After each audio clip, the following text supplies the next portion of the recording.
네, 시청자 여러분 안녕하십니까? 오후 3시에 만나는 썰전 라이브 시작합니다. 약 3시간 뒤에 문재인 대통령과 윤석열 당선인이 저녁과 함께 만납니다. 안건 없이 만난다고 했지만 용산으로 대통령 집무실을 이전하는 문제, 그리고 MB 사면 문제 등 나올 가능성이 큰데요. 어떤 얘기를 나눌지 미리 짚어보도록 하겠습니다. 윤석열 정부의 첫 총리는 누가 될까요? 오늘 당선인 측에서는 경제 드림팀을 언급했는데요. 안철수 인수위원장 얘기도 그래서 계속 나오고요. 한덕수 전 국무총리 등 얘기도 나오고 있습니다. 역시 이 부분도 짚어보도록 하겠습니다. 오늘 패널은 더불어민주당의 장철민 의원 그리고 국민의힘의 김재섭 전 비대위원입니다. 뉴스 열기는 어떤 뉴스를 썰어봅니까? 네, 이준석 대표하고 고민정 의원이 또 한 번 SNS에서 논쟁을 벌였는데요. 다른 게 아니라 그 장애인 이동권 투쟁 관련된 논쟁을 벌였습니다. 뭐 자세하게 좀 이따가 썰어드리겠습니다. 이 두 사람이 논쟁을 하는 일이 종종 있었죠? 그렇죠. 자주 종종 있었죠. 예. 네, 알겠습니다. 썰전 라이브 인터뷰는요? 네, 오늘 더불어민주당 우상호 의원이 출연합니다. 지금 서울시장 후보로 송영길 전 당대표가 차출된다. 그런 얘기들이 나오고 있는데 우상호 의원은 부정적인 입장을 내비쳤습니다.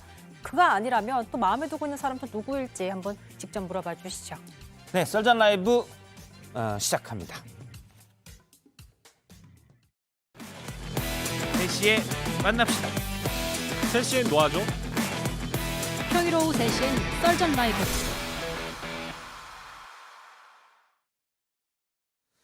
예, 날선 토크 3시의 썰전 라이브. 오늘 패널은 더불어민주당의 장철민 의원 그리고 국민의힘의 김재섭 비대위원이 나왔습니다. 안녕하십니까? 네. 안녕하세요. 안녕하세요. 자, 첫 주제로 바로 들어가 보도록 하겠습니다. 첫 주제는 잠시 뒤 19일 만에 회동으로 잡았습니다. 6시부터 시작이 되던데요. 90분 정도 회동을 한다고 하는데 만찬을 곁들입니다. 뭐 더 길어질 수도 있고요. 약주도 하겠다고 했기 때문에 더 길어질 수도 있는데 일단 이와 관련해서 오늘 윤석열 당선인이 기자들의 질문을 받았는데요. 대답부터 듣고 오겠습니다. 오늘은 어떤 문제는 특별히 없고 조율할 문제는 따로 얘기할 것 같고요. 뭐 아무래도 이런 민생이라든가 안보 현안 같은 거는 얘기가 나올 수는 있을 것 같습니다.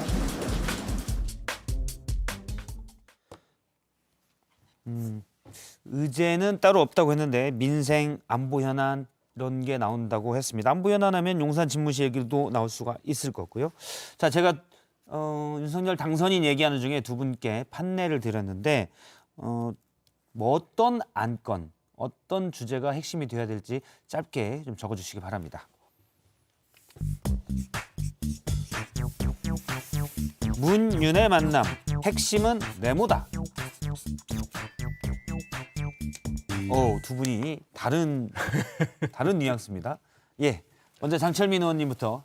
저는 핵심은 예의다. 예의다. 라고 썼는데요. 그러니까 모두가 지금 의제에 관심이 많은 것 같습니다. 근데 의제가 핵심이 아니고 사실은 예의가 핵심이거든요. 그러니까 지금 이 정권 교체하는 과정에서 어떻게 보면 이제 현 대통령 문재인 대통령과 윤 당선인 사이에서 지금 국민들이 대선에서 보여주신 결과는 우리가 지금 통합이 중요하다라는 거였잖아요. 그 통합을 어떤 식으로 만들어갈까는 결국은 이 정권과 다음 정권 사이에서 이거를 평화롭게 교체하면서 어떤 것들을 가져가고 어떤 것들을 변화시킬까 그거를 깊이 있게 논의하는 그런 태도와 모습이잖아요. 그럼 결과적으로는 어떤 예의를 서로 보여주고 그 예의 속에서 우리가 접점들을 찾아나가는 노력을 할 것인가. 일단 이제 그거를 정확하게 보여주는 게 사실 국민들께서 바라시는 모습이고 그거를 국민들께 보여드리는 게 어떻게 보면 이제 지금과 이 미래에 그게 책임 있는 모습이지 어떻게 보면 의제로 갈등을 만드는 것 자체가 양쪽 다 굉장히 좀 문제가 있는 상황이다라고 말씀드리겠습니다. 서로 존중하는 모습을 보여줘야 된다. 맞습니다.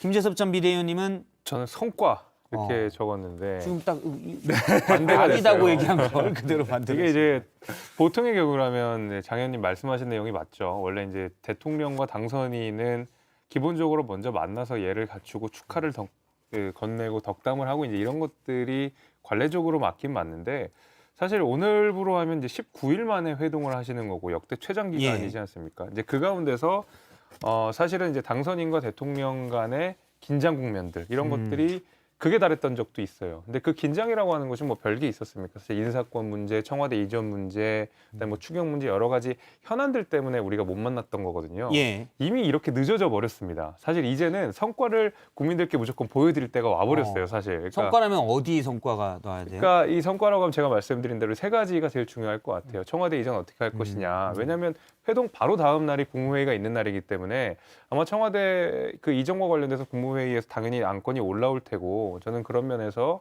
청와대 이전도 당연히 중요한 문제일 것 같고요. 말씀드린 대로 이제 추경 얘기가 계속 나오고 있기 때문에 과연 이 50조를 어떤 식으로 마련할 것인지 이건 여야 간의 합력이 있어야 되고 국회 간의 동의를 얻어야 되는 부분이기 때문에 이런 것도 분명히 있을 것 같고요. 반면에 이제 인사 문제는 어느 정도 일단락이 된 것 같아요. 그거는 이제 큰 이슈는 아닐 거라서 넘어갈 것 같은데 그래서 결국에 이제 청와대 이전 문제와 추경과 관련된 성과 어떻게 진행할 것이다.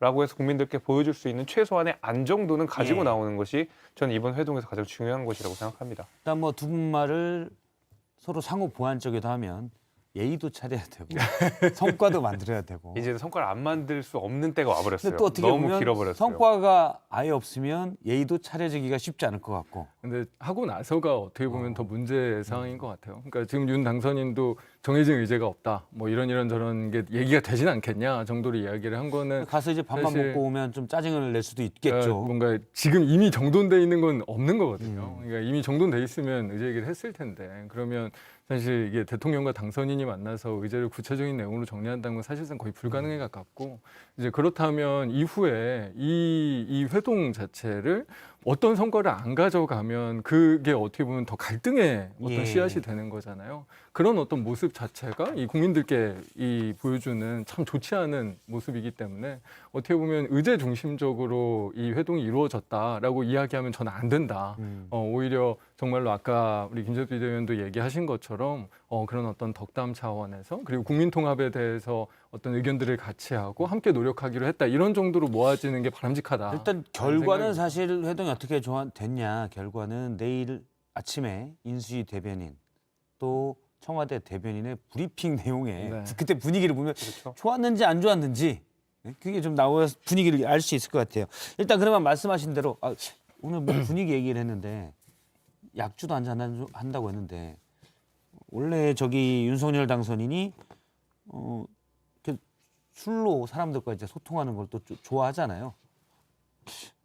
태지나 테라라는 특정 상품명인데 맥주 테라와 소주 진로이즈백을 섞은 태진아를 즐기는 것으로 유명한다. 문 대통령도 이런 거 먹나요? 그냥 막걸리 같은 거 좀 드시는 줄 아는데 제가 잘 모르겠습니다. 러브샷 장면은 뭐 있기가 쉽지 않을 것 같긴 하군요. 알겠습니다. 그다음에 안건에 대해서 좀 구체적으로 얘기를 해보도록 하겠습니다. 안건은 아니고 어떤 대화가 나올 것 같긴 한데 가장 먼저 추경입니다. 50조 추경을 당선인 측에서는 문재인 대통령 임기 내에 빨리 하자라는 입장이고 사실 민주당도 비슷한 입장이긴 합니다. 근데 정부가 좀 반발하고 있고요. 가능할까요 오늘? 그렇죠. 기재부는 항상 여기에 대해서 소극적인 태도, 보수적인 태도, 반발하는 태도를 보여왔었죠. 뭐 그게 뭐 익히 이제 기대, 뭐 예상했던 내용이라고 생각이 되는데 결국 이제 국회가 얼만큼 밀어붙일 수 있느냐, 이제 국회가 얼만큼 의지를 가지고 있느냐로 저는 귀결될 것 같거든요. 이제 문재인 대통령 임기가 얼마 안 남지 않았습니까? 이제 당장 한 달 조금 남짓 남았는데 과연 그러면 이게 추경이 그 시간에 될 수 있느냐? 50조라는 금액이 적은 금액도 아니고 이제 이런 걱정들을 하시고 계실 것 같지만은 제가 이제 그 작년 요맘때 우리 추경했던 기억이 납니다. 우리 재보궐선거 앞두고 3월 말쯤 됐는데 그 김태년 당시 이제 원내대표께서 오늘 내로 무조건 해야 된다. 그래가지고 당시 한 15조 정도 되는 추경을 굉장히 급속도로 밀어붙였던 기억이 있어요. 그래서 당시 이제 예결위원장이었던 정성호 위원장이 10분마다 속도감 있게 좀 해달라, 속도감 있게 해달라. 이제 그런 말씀을 하셨다고 제가 언론 보도를 했던 게 기억이 나는데 그래서 실제로 사업 중에 그 추경한 사업 중에 한 3분의 1 정도밖에 검토를 못하고 통과시켰던 일이 있었거든요. 결국 이제 그 얘기는 뭐냐면 추경이라고 하는 것이 굉장히 큰 금액이긴 하지만 국회가 의지를 갖고 이거 하루라도 빠르게 처리해야 되겠다고 마음을 먹고 못을 박아버리면 그거 당장 하루라도 할 수 있다는 내용입니다. 그렇기 때문에 임기가 얼마 남지 않다 하더라도 국회가 여기에 대해서 동의를 하고 있고 이재명 후보나 윤석열 당선인이나 이 공약은 사실 재차 3차 국민들께 약속을 한 바가 있기 때문에 저는 문재인 대통령 임기 내에 이루어지지 않을까 싶습니다. 그 전제 조건이 좀 필요한데요. 예. 그러니까 50조 특히나 이제 자영업자 부분에 대해서 쓰겠다라고 하는 부분은 대선 과정에서도 그렇고 지금도 양당이 크게 다르지 않기 때문에 그 부분이 어려움은 없습니다. 그러면 이 어려움의 핵심은 뭐냐? 그러면 재원에 대한 거거든요. 그러니까 지금 이 정도 날짜에 원래 이제 국민의힘에서 얘기하던 일종의 이제 세출구조 조정을 통해서 하겠다는 거는 사실상 현실성은 없습니다. 이 지금 날짜가 너무 부족해요. 그러면 국채 발행 말고는 방법이 없거든요. 그러니까 양당이 국채 발행 50조를 감당할 수 있다라는 정치적인 의사결정과 그 부분에서 합치를 한다면 저는 이제 시간 내서도 가능하다라는 생각이고, 근데 그 부분이 어렵다. 그러니까 세출구조 조정에 대해서 계속 이야기하고 이제 다른 방안으로 국채 발행밖에 없다고 이게 해소가 안 되면 사실은 강론이나 이런 부분들이 중요해서 이게 쉽지 않다기보다 이 재원 마련에 대한 합의가 간단치 않아서 사실상 이 벽을 넘기가 간단치는 않을 이거 거다. 가능한가요? 그러니까 국채 발행으로 하자. 민주당은 이제 그럴 수 있다는 입장인 거죠. 지금 어차피 50조를 조정하면 긴급하게 하는 거는 그거 말고는 사실상 방법은 없습니다. 제 생각에는 이제 국채 발행이 일부 필요할 거라는 생각도 들어요. 왜냐하면 이제 당선인 입장에서도 국채 발행을 하는 것에 대해서는 굉장히 보수적인 태도를 보여줘 왔거든요. 심지어 이제 국민의힘 전체가 이 민주당이 추경하는 과정 속에서 끊임없이 국채 발행에 대한 제지를 저희가 했었던 입장에서 국채 발행이라고 하는 것을 꺼내기가 사실 굉장히 어렵긴 합니다. 근데 당선인께서 약속을 하셨던 부분이고 그건 마찬가지로 여야가 어느 정도 합의가 됐던 부분이기 예. 때문에 최소한의 국채 발행을 하는 방식으로 국채 발행이 불가피하다 그러면 할 필요는 있다고 생각이 돼요. 사실 지금 우리가 이 예산 구조 조정, 그러니까 이 지출 예산을 구조 조정을 다시 좀 할 필요가 있는데 그게 사실 제 생각에는 아무리 해도 50조가 되기는 어려울 것 같습니다. 저는 어렵죠, 그건. 네, 그건 아무리 해도 사실 어려운 부분이기 제가 볼 때 때문에 1년을 두고 해도 안 됩니다. 그러니까요. 그래서 좀 뭐 재량 지출을 좀 줄이고 이런 움직임들이 사실 지금 행정부 내에서는 좀 있다 그래요. 근데 그럼에도 불구하고 그것 자체가 아무리 우리가 짜고 짜도 50조는 안 되기 예. 때문에 국채 발행이 좀 불가피하다라는 생각은 좀 듭니다. 저도. 알겠습니다. 그게 이제 당선인과 이 국민의힘에서 정확하게 좀 얘기를 의사결정을 해줘야. 해줘야 되는 부분입니다. 알겠습니다. 사실 국채 발행은 불가피하다는 부분, 국채 발행 그러니까 기존에 나갈 예산을 줄여서 즉 재정 지출을 좀 줄이는 방향으로 하는 그런 것 말고 아예 빚을 내는 방법은 일부는 불가피하다라는 부분, 그 이제 규모에 대해서는 이견이 있었지만 두 분이 의견이 같았습니다. 자, 그러면 이 부분이 일단 관심이 될 것 같은데요. 내일 국무회의니까 용산으로 집무실 이전하는 거 예비비 승인을 해야 되는데 이 얘기 분명히 얘기 나오겠죠. 근데 이제 청와대에서는 기존에 국방부 청사를 비우는 문제, 안보 공복 때문에 난색을 표했었잖아요. 네. 이번에는 좀 의견 접근이 이루어질까요? 그것도 이 실무적인 내용들이 조금 있는 사항이어서 뭐 내일 할 수 있을지 여부는 사실 저도 전망하기는 쉽지는 않은데 그래도 조금 지금 실무적인 논의들이 안에서 많이 이루어지고 있는 거는 사실인 것 같습니다. 그래서 뭐 어느 정도의 예비비 승인이라고 하면 그게 그렇게 걸림돌이 클 것 같지는 않고요. 이제 다만 이게 정말로 어느 정도 규모가 돼야 되느냐 그런 합리적인 근거가 지금 어느 정도 마련이 돼 있나 그 부분이 아마 내일 국무회의나 이런 과정 속에서 좀 드러나지 않을까 싶기는 합니다. 그 사실 핵심은 저거잖아요. 이제 안보 공백이 명분이기 네. 때문에 국방부 청사를 대통령 집무실로 옮겨가기 위해서 비워줘야 되는 거. 그럼 국방부가 딴 데 가는 동안 이때 예를 들어서 군지통제센터나 이런 부분의 불안, 또 청와대 재난안전센터를 재난안전돼 있는 그런 위기관리센터를 제대로 사용할 수 없다는 거 초반에 네. 이런 부분인데 사실은 유영민 비서실장과 장제원 당선인 비서실장이 배석을 하기 때문에 네. 이런 부분도 실무적으로 좀 논의하려고 하는 거겠죠. 아, 그럼요. 그러니까 원래 이제 알아보니까 역대 정권 교체가 일어났을 때는 항상 배석자가 있었더라고요. 그러니까 정권이 그대로 우리가 뭐 교체가 아니고 이양이 되는 경우에는 사실 배석자 없이 그냥 당선인과 대통령이 만나서 좀 허심탄회하게 이야기를 했는데 정권 교체 시기에는 늘 배석자가 있었다고 하는 것은 사실 아직까지는 이제 미묘한 긴장들이 있고 해묵은 논쟁들을 처리해야 되는 문제들이 있기 때문에 저는 실무자 내지는 비서실장들이 같이 배석을 하게 됐다고 생각이 되거든요. 그래서 말씀 주신 대로 특히 이제 청와대 이전 문제는 저는 이제 안보 문제는 우리가 지난주에서도 많이 이야기를 했지만 안보에 대한 공백은 저는 우려할 필요가 없다고 생각이 됩니다. 왜냐하면 이 군단급 이상의 훈련은 사실 그거는 민주당 생각은 다른데 다시 그 얘기 오래 간단하게 빼고, 말씀. 어쨌든 그것만 한 이동 2시간에도 훈련에 부족합니다. 이동 훈련에 집중돼 있기 때문에 거기는 없다 하더라도 결국 이제 돈이 어떻게 들어갈 거냐 예비비 중에서 이 중에 얼마큼 청와대에 지출할 수 있느냐 이제 이 문제로 저는 집중이 될 거라고 보는데 제가 앞서서 좀 검색을 해서 들어보니까 대개 이제 일반 예비비, 그러니까 목적 예비비는 뭐 용도가 좀 정해져 있는 것이고 일반 예비비로 할 수 있는 금액들이 한 2조 정도 되더라고요. 그래서 그렇게 팍팍하지는 않습니다. 그래서 청와대를 이전할 수 있는 비용들은 어느 정도 예비비에서 우리가 충당을 할 수 있는 부분이기 때문에 아마 이렇게 배석자까지 있는 상황 속에서 당선인과 대통령이 원만한 합의를 저는 이룰 것이라고 보고 있습니다. 좀 넉넉하게 문재인 대통령께서 마음을 쓰시지 않을까 그렇게 보고 있습니다. 예, 알겠습니다. 이제 용산 이전까지 얘기를 좀 해봤고 잠시 문 대통령과 윤석열 당선인이 청와대에서 만난 일이 처음 있었던 게 2019년 7월입니다. 당시 영상을 잠깐 보면 윤석열 당시 검찰총장 임명장을 받으러 청와대에 들어갔을 때의 모습이죠. 지금 조국 전 법무부 장관 당시에는 민정수석이었죠. 모습도 나고요. 윤석열 당선인을 추천했던 가장 강하게 추천했던 사람이 조국 전 민정수석이었습니다. 저렇게 해서 이제 윤석열 당선인이 총장 임명장을 받으러 갔었던 모습인데 약 2년 반 만에 지금 완전히 달라졌어요. 분위기가. 일단 저렇게 상황이 바뀌었다고 해야 될까요? 뭔가 변화가 있었던 데는 일각에서는 조국 전 장관이 가장 큰 역할을 했다라는 얘기도 있긴 합니다. 예. 오늘 뭐 두 사람이 좀 달라진 분위기에서 물론 2019년, 2020년 재작년이죠. 6월에 청와대에 있었던 반분패 정책 협의회에서도 검찰총장으로서 문재인 대통령과 만난 적이 있긴 있습니다. 분위기 자체는 어떻게 될 거라고 보시면 약간 아마 제 생각에는 저 조국 전 장관이나 문재인 대통령, 윤석열 당선인이나 저 자료화면 볼 때마다 되게 좀 굉장히 좀 싱숭생숭하실 것 같아요. 각자가 다 다른 생각들을 가지고 계실 거고. 예. 다시는 연출되기 어려운 장면 아니겠습니까? 셋이 같은 장소에 있는다는 것이. 저는 어쨌든 간에 저 때 2019년 때보다 훨씬 냉랭하겠죠. 아무래도 저 때만 해도 당시 이제 조국 전 장관도 문재인 대통령이랑 굉장히 가깝게 일을 할 때였고 예. 문재인 대통령도 윤석열 당시 이제 검찰총장에게 큰 신뢰를 부여하고 있었던 상황이었기 때문에 지금은 오히려 그런 관계보다는 약간 긴장 속에서 있는 위치 아니겠습니까? 정권교체 당사자 양 사람이 이제 만나는 상황이기 때문에 저렇게 좀 화기애애한 분위기는 안 나오겠지만은 그래도 정치인이고 대통령이고 또 이 대한민국의 수장인 사람들이 만나기 때문에 그렇게 경색된 분위기는 아닐 것 같다 이렇게 예측해 봅니다.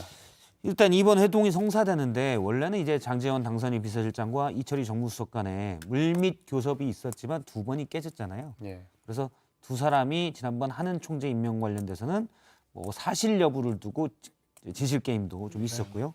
근데 유영민 비서실장이 원래 부산 출신인데 장제원 의원과 그전부터 많이 알고 있었고 유 실장이 직접 연락해서 좀 친해졌었 좀 허심탄회한 얘기가 오갔다고 합니다.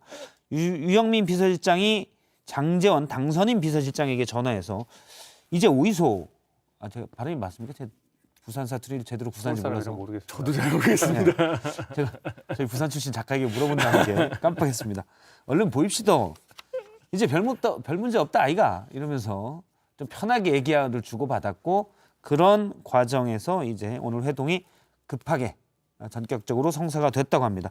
약주도 걸칠 수 있는 만찬 형태로 하자 이렇게 얘기가 돼서 오늘 분위기가 어떨지 저희 뉴스룸에서 이제 현장 연결해서 종종 볼 텐데요. 또 평가들은 늦은 밤에 좀 나올 것으로 근데 보입니다. 이런 종류의 형식의 변화가 방금 이야기한 분위기를 훨씬 더 좀 편하게 만들어줄 수 있는 형식의 변화라는 측면에서 정말 잘하신 것 같아요. 그러니까 예. 아까 굉장히 긴장 상태일 거라고 얘기하셨지만 정말로 이제 지금 대통령과 당선인이 두 분 다 굉장히 넉넉한 모습을 보여주는 게 굉장히 중요한 과제거든요. 그래야 이게 국민들께서 안심하실 수 있고 이후에 여러 가지 과정들도 훨씬 편안해질 수 있기 때문에 이런 편안한 모습을 일부러라도 연출하고 거기에서 좀 진정성 있는 모습들을 보여주는 게 정말 중요한 과제인 것 같습니다. 그렇죠. 지금 코로나에 네. 물론 조금은 정점을 지났다는 평가도 많지만 사망자가 여전히 많은데 두 거대 권력이 싸우는 건 둘 다 사실은 정말 자제해야 될 일이죠. 자, 가장 관심 중에 하나는 요겁니다. 뭐 아예 억지로 말을 잘 안 꺼내는 것 같은데 이명박 전 대통령 사면, MB 사면 문제 이 얘기도 할까요? 저는 뭐 문재인 대통령이 먼저 꺼내실 일은 당연히 없을 것 같은데 지금 아마 윤석열 당선인이나 아니면 배석하는 우리 장정비 소실장은 꺼내지 않을까 싶기는 합니다. 근데 뭐 봐야 알죠. 저도 꺼낼 거라고 생각합니다. 네. 꺼낼 거라고. 당연히 꺼낼 거라고 생각하고, 그러니까 청와대 입장에서도 작년에 이제 박근혜 전 대통령을 사면하는 당시에 뭐 어쨌든 이명박 전 대통령 같은 경우는 아직 국민들의 공감대가 충분히 형성되지 않았다라는 식으로 유예를 하신 거였거든요. 예. 그러니까 뭐 하면 안 된다, 뭐 그럴 수 없다 이런 입장이라기보다는 계속 약간 보류의 형태를 띠셨단 말이죠. 그러니까 사면에 대한 필요성은 어느 정도 인지를 하고 계신다는 거거든요. 그러면 과연 이것을 그러면 윤석열 당선인에게 넘기고 갈 것이냐, 아니면 내가 하고 갈 것이냐. 근데 문재인 대통령 입장에서는 안 하고 싶겠죠. 그리고 윤석열 당선인 입장에서는 최대한 문재인 대통령이 결자해지를 해주시길 원할 거고, 그런 입장에서는 당연히 문재인 대통령은 꺼내지 않다 하더라도 윤석열 당선인 입장에서는 문재인 대통령께 결자해지 해주십시오. 거기에 대해 필요성은 공감하고 있지 않으십니까? 라고 분명히 제안할 수 있다고 저는 보고 있습니다. 민주당 내 분위기는 어때요? 뭐 당 분위기는 아마 언론으로 통해서 많이 아시겠지만 저도 이제 거듭 그런 말씀들을 드렸고, 이게 국민적인 공감대가 정말로 많이 부족한 일인 거는 사실이고, 박근혜 전 대통령과는 많이 사안이 다르다라는 인식을 갖고 있는, 이게 국민 통합의 메시지조차 이건 충분치 않다라는 부분을 가지고 있기 때문에 뭐 당 분위기도 그렇고 뭐 저희 같은 의원들도 그런 생각 가지고 있는 거는 명백한 사실이고요. 이게 결자 해지라고 하면 뭔가 우리가 뭘 잘못했거나 우리가 뭔가 원인이 돼서 만든 거를 해소하고 가야 마치 되는데, 정치 보복인 네, 것처럼. 근데 뭐 이명박 전 대통령이 지금 이제 감옥에 계시는 내용들은 그건 아니잖아요. 그래서 저희가 뭐 결자 해지하거나 이런 차원은 아니고 정말로 한다고 하면 정말 국민 통합의 필요성이라는 것이 크고 그거에 이 상징적인 실효적인 효과가 있다라는 판단이 돼야 될 텐데, 그 부분에 대해서는 정말 많이 부족한 게 아닌가. 저도 들은 얘기가 예전에 그러니까 이낙연 전 총리가 처음에 사면 얘기 꺼냈잖아요. 박근혜 전 대통령 사면 얘기 꺼낼 때 그 당시에 청와대 내부에서도 이명박 전 대통령 동시 사면 얘기도 나는데 아니다. MB는 아니다. 이렇게 얘기 나왔을 때 일부에서는 그런 얘기가 있었다고 그러더라고요. 사실 노무현 전 대통령 서거와 가장 관련이 깊은 전직 대통령 중에 전직 대통령이잖아요. 이명박 전 대통령이. 그래서 문재인 대통령이 어떻게 MB를 사면하냐.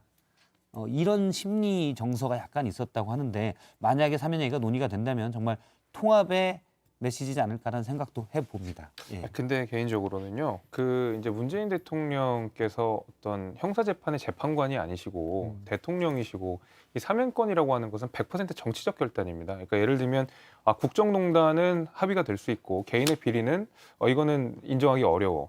이런 식으로 어떤 법률적인 관점에서 접근하는 게 사면권이 아니거든요. 저는 그런 의미에서 어차피 박근혜 전 대통령이 기왕에 사면이 되신 거, 사실은 국민 통합은 애초에 저는 그걸 위해서라면 이명박 대통령이랑 같이 했었어야 된다고 보거든요. 저는 그런 의미에서는 문재인 대통령께서 해결하고 가셨으면 좋겠다. 그러면 두 번째 주제를 얘기해 보도록 하겠습니다. 두 번째 주제는 강지영 아나운서가 준비했습니다. 네, 차기 윤석열 정부의 첫 국무총리 누가 될까요? 일단 당선인 측에서 얘기하는 총리의 자격입니다. 총리 인선은 경제부총리라든지 또 금융위원장이라든지 또 대통령실 경제수석까지 이 경제 원팀이 드림팀으로 이어질 수 있도록 그렇게 만들어주실 최적임자를 총리 후보로 찾고 있습니다. 경제 드림팀을 강조했는데요.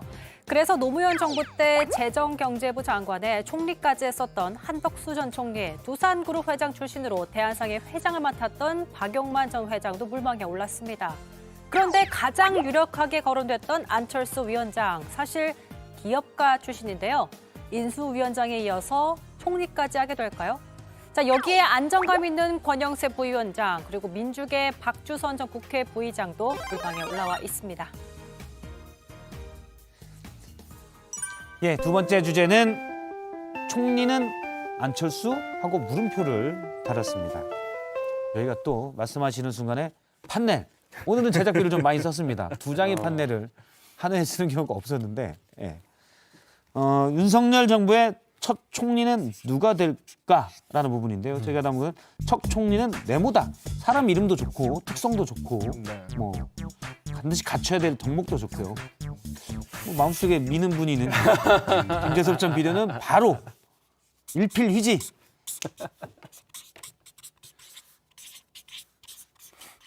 장철민 의원님은 이제 아유 뭐 관심 없다. 여기 와서 이제 막 생각하는 모습이었습니다. 예, 먼저 들어주시면 네.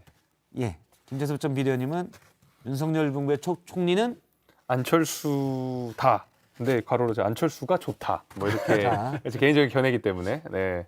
그러면 그렇게 안철수 해놨습니다. 다는 안철수 윤수위원장이 할 거야라는 이제 예상이고 예. 가 좋다는 예상이 좀 안 맞을 수도 있으니까 그렇죠. 내 희망이 그래요. 나는 네, 제 약간 그런 개인적인 이제 바람이 담긴 건데 거죠. 그 이제 안철수 대표가 사실은 이제 윤석열 후보랑 당시 이제 후보랑 단일화를 했을 때 내냈던 메시지도 분명히 그거잖아요. 예. 어떤 내각에 참여해서 행정 경험을 좀 해보고 싶다라는 것이었고 당선인 입장에서도 거기에 대해서 동의가 된 부분이기 때문에 두 분이 어쩐 뭐 거국적인 합의를 통해서 단일화가 막판에 이제 된 건데 저는 그래서 어떤 식으로든 내각에는 참여할 것이라고 생각이 되고 있습니다. 근데 이제 당선인께서 후보 시절도 그렇고 지금도 그렇고 가장 중요하게 그 생각하고 있는 청와대 운영 방식, 그러니까 국정 운영 방식은 민관 합동이거든요. 예. 근데 뭐 여러 가지 하마평들이 있습니다. 뭐 기업인 출신도 있고 전 국무총리 출신도 있고 의원 출신도 있는데 결국 이제 윤석열 당선인이 추구하고자 하는 이 민관 합동이라는 면에 있어서 정치인이면서도 동시에 어떤 기업의 생일을 가장 잘하는 사람, 이 가교 역할을 할 수 있는 사람이 저는 총리로서 적합하다고 생각하거든요. 그런 사람 중에 그럼 지금 하마평에 오른 사람들 중에 가장 그럼 그에 적합한 사람은 누구냐라고 해보면 기업인 출신이자 정치인인 저는 안철수 대표가 거기다가 내각에 참여하고 싶다는 의사도 밝혀놓고 윤석열 당선인과 거기에 대해서 합의도 이루어진 예. 안철수 인수위원장이 가장 적합하다고 보고 있습니다. 저는 투명 인간이다라고 어. 썼는데 투명 인간이라는 네. 그 투명한 저는 처음에 투명 쓰셔서 투명한 사람이어야 된다. 이런 걸 얘기한 줄 알았는데 그건 투명 아니고요. 인간은 허수아비랑 비슷한 인간을 말씀하시는 거죠? 약간 뭐 허수아비 꼭두각시 이런 거랑 좀 비슷한 느낌이기는 한데 요즘에 이제 나오는 하마평들을 보면 일단 뭔가 국회 인준을 그래도 쉽게 받을 수 있어야 된다. 이제 그러면서도 뭔가 윤석열 대통령과 각 세우면 안 될 것 같고 뭐 약간 이런 고려들을 너무 많이 하시는 것 같아요. 그래서 하마평에 뭔가 능력 중심으로나 정말로 내각을 잘 이끌 사람이라거나 아니면 정말 우리가 가지고 있는 시대적인 과제들 있지 않습니까? 뭐 통합이라든지 아니면 뭐 이건 제 생각이긴 하지만 좀 정치를 복원하는 데 적합한 분이 총리로서 굉장히 적절하거든요. 지금 이런 이 거대 이 야당과 상대해야 되는 상황에서는 국무총리의 정치력도 굉장히 중요하거든요. 물론 대통령도 중요하지만 그런 차원에서의 하마평이 아니에요. 지금의 하마평들. 아까 근데 경제 예를 드림팀 얘기를 했는데 네. 그러니까 사실 정치보다는 경제에 방점을 찍힌 것 같아요. 아니 그렇다 하더라도 예를 들면 뭐 유승민 전 의원 같은 분들이 경기도지사가 아니라 총리나 비서실장 하마평이 있다면 저는 이해가 될 것 같아요. 분명히 인준도 문제가 없으실 거고 능력이나 뭐 내가 이거라는 이런 건 분명히 굉장히 좋으신 분이거든요. 그런데 아예 언급조차 하지 않고 고려하지 않고 있다라는 건 능력이나 이런 부분보다 정말로 그냥 대통령하고 각 세우진 않지만 그래도 국회하고도 그냥 껄끄럽지도 않은 투명인간 같은 총리를 원하는 게 아닌가. 이 부분이 어떻게 보면 국정 운영을 시작하는 지점에서부터 조금은 굉장히 이 수세적인 입장에서 시작하는 게 아닌가라는 안철수 생각이 들더라고요. 대표는 투명 인간스럽다가 될 수 있다고 보십니까 그러면? 안철수 대표는 아까 김재섭 비대위원이 이야기하는 그런 맥락에 사실은 더 가까운 분이고 이제 다른 하마평들을 다른 하마평들은 보면 실제로는 뭔가 진짜 유능한 내각을 이끌 만한 예를 들면 제왕적인 대통령이 아닌 내각 중심 국정 운영을 할 만한 이런 분들은 아닌 것 같다라는 거죠. 그러니까 지금은 어떻게 보면 제왕적 대통령제를 더 강화할 수 있는 하마평 위주로 가는 것 같아요. 제가 근데 궁금한 건 안철수 위원장이 만약 총리가 되면 네. 그러니까 대통령의 뜻을 윤석열 정부가 딱 된 다음에 대통령의 뜻을 따라서 하기보다는 차기 대선을 노리고 자신의 이미지를 좀 더 부각시키려는 예전에 이회창 총리가 그랬었잖아요. 이회창 총리가 이제 당시 김영삼 대통령과 사사건건 부딪히면서 정치적 자산을 획득해 갔거든요. 그런 모습을 보이지 않을까. 부담되지 않으세요? 그러면? 근데 사실 이제 이회창 총재 같은 경우에는 얘가 적합하지 않은 게 원래 감사원장이었다가 예. 그때도 말을 안 들어서 총리로 갔다가 결국에는 또 갈등을 겪고 예. 나간 상황이기 때문에 저는 어떤 뭐 그런 의미에서 이회창 총재는 오히려 저는 잘 적합한 건 아닌 것 같고 저는 이제 총리라고 하는 것이 이번 상황에서 굉장히 특이하다는 것을 우리가 알아야 되는데 기존의 총리랑 좀 다른 역할론이 요구가 돼요. 왜냐하면 그 지금도 김부겸 총리가 모든 이런 방역 지침의 사실상 수장이거든요. 예. 모든 위원회라든지 뭐 방역 뭐 관련 유관 단체들의 거의 핵심 수장들은 다 총리가 지금 맡고 있어요. 근데 지금 윤석열 당선인으로 정권이 바뀐다고 하더라도 코로나 상황이 결코 종식된 상황이 아니거든요. 오히려 앞으로 이후에 포스트 코로나 시대를 대응할 수 있는 굉장히 중요한 과제들이 남아있는 상황이기 때문에 근데 안철수 대표 같은 경우에는 후보 시절에도 토론 과정 속에서도 끊임없이 방역과 관련된 이야기, 그다음에 포스트 코로나 이후에 대한 이야기, 그다음에 이런 전염병에 관한 이야기들을 끊임없이 많이 하면서 자신의 어떤 이 국정 방향들을 예. 잘 이야기를 해줬거든요. 이번 총리는 다른 총리라기보다는 이 코로나 시대를 대비하는 총리라는 점, 그다음에 그 총리가 모든 코로나 관련된 방역 지침의 핵심이라는 점에 있어서 저는 그런 면에서도 안철수 당선인이 조금 더 총리에 유리하다고 보고 있어요. 네, 하여튼 당내가 이 부분에 대해 합의가 안 되는 것 같아요. 사실 이 안철수 총리 비토론은 뭐 야당이 제기한 뭐 저희 민주당이 제기한 건 아니지 않습니까? 예. 권성동 의원이 얘기하면서 그것까지 욕심내면 안 된다, 욕심내면 뭐 안 이렇게. 된다 뭐 이렇게 얘기하면서 국민의힘 내부에서 시작됐던 거고 제가 생각하기에도 국민의힘 내부에서 그런 생각들을 하시는 것 같아요. 그러니까 대통령과도 다른 길을 갈 가능성도 있고 뭐 야당을 또 협조를 얻으려는 노력도 안 할 거고 그러니까 어떻게 보면 야당과 대통령과 총리가 아예 다 따로 노는 이제 그런 걱정들이 있으니까 이런 비토론이 생기는 거 아닌가라는 생각이 들더라고요. 그거를 근데- 극복하는 게 뭐 이 안철수 이 대표가 총리가 되는데 가장 중요한 문제일 거고요. 근데 제가 궁금한 게 오늘 좀 많네요. 안잘할 대표적인 그러니까 안철수 대표를 잘 아는 사람들을 이제 안잘할이라고 했고 이준석 대표가 얘기했잖아요. 그렇죠. 지역구의 경쟁자. 김재섭 전 비대위원님은 이준석 대표랑 친하시잖아요. 이준석 개. 걔는 아닙니다. 개가 그 개가 네. 아닙니다. 네, 이상하게 네. 오해하실까 네, 봐. 아, 여입니다. 개. 개. 제가 그 발음이 기회가 좀 아닙니다. 뭉개져서. 예. 그냥 옆 동네에 계신 분, 네, 옆 네. 동네 당협위원장 뭐 네. 이렇게 정의하도록 되게 하겠습니다. 친한 걸로 알고 있는데 이준석 대표가 안잘하는 안철수 옆에 있을 수가 없다. 잘 알기 때문에 그랬는데 이번에 어제 한 얘기가 그렇습니다. 충분히 자질을 갖춘 분이다. 총리 후보군에서 배제하는 건 맞지 않다고 본다. 안철수 대표를 잘 알기 때문에 끊임없이 비판한다고 주장했던 이준석 대표가 이렇게 말한 이유는 어디 있다고 이준석 대표를 잘 아는 김재섭 전 비대위원은 생각하십니까? 저는 두 가지입니다. 예. 아까 전에 제가 말씀드린 대로 이번 총리에게 요구되는 역할론이 그전과 좀 다르다. 그런 면에 있어서 안철수 대표의 역할을 결코 무시할 수 없다. 안철수 대표의 역할이 크다라는 점에 있어서는 당연히 이준석 대표도 동의를 할 것이고 두 번째는 저는 당내 미묘한 역학관계가 좀 있다고 생각이 되는데 안철수 대표가 내각에 참여하지 않고 당에서 만약에 활동을 하고 예를 들면 차기 당대표 선거를 준비하다든지 아니면은 어떤 식으로든 지도부에 참여를 하는 경우에는 아무래도 이준석 대표랑 조금 알력관계가 생길 수밖에 예. 없거든요. 긴장하게 생길 수밖에 없고 그러면 이제 이준석 대표 입장에서는 사실 안철수 대표가 내각에 참여해서 본인의 역할을 다하는 것이 훨씬 더 편리한 것이지 안철수 대표가 예를 들면 국민의힘이라는 당 안에서 어떤 권력 간의 긴장 관계를 형성하는 것은 이준석 대표 입장에서도 그렇게 유익한 일은 아닐 거라고 봐요. 저는 그런 의미에서 안철수 대표를 빠르게 총리로 보냈으면 좋겠다. 총리가 이런 게 중요한 자리가 나서기보다는 중요한 자리이기 때문에 그런 거죠. 네. 나랑 싸우기 싫다. 네. 그거는 뭐. 이분 속에 상당히 동의합니다. 저도 저도 그러니까- 사실 그렇게 생각하고 여쭤본 그러니까 건데. 당내 정치적인 고려가 분명히 있는 것 같아요. 그러니까 당내 정치에서의 앞으로 굉장히 복잡해 나갈 수 있다라는 고려가 분명히 있는 것 같고 또 다른 하나는 방금 이제 저도 이야기했지만 이 제왕적인 대통령의 모습이 아주 지금 보이잖아요. 이제 특히나 이 윤석열 이 당선인과 코드를 완전히 맞춘 총리가 됐을 때 제왕적인 대통령의 탄생에 대한 그런 위화감. 이 부분도 아마 고려가 됐을 것 같고 그래서 그런 그 외부적인 상황과 당내 정치적인 상황 때문에 안철수 대표를 반드시 총리로 만들어야 된다는 이런 생각을 강하게 갖고 있는 거 아닌가. 혹시 뭐 공동 대표 하겠다고 하고 그러면 아주 복잡해지죠. 피곤해지잖아요. 그러니까 그냥 네. 그냥 저쪽 가서 좀 속된 말로 저쪽 가서 노세요. 뭐 이런 거 아닌가 싶기도 해요. 그렇게까지는 아니겠지. 아니 김재섭 전 비대위원이 이준석 대표랑 친하고 가깝거든요. 원래부터. 그래서 정확하실 것 같아요. 제 느낌으로. 아니 동의합니다. 이 분석에. 네.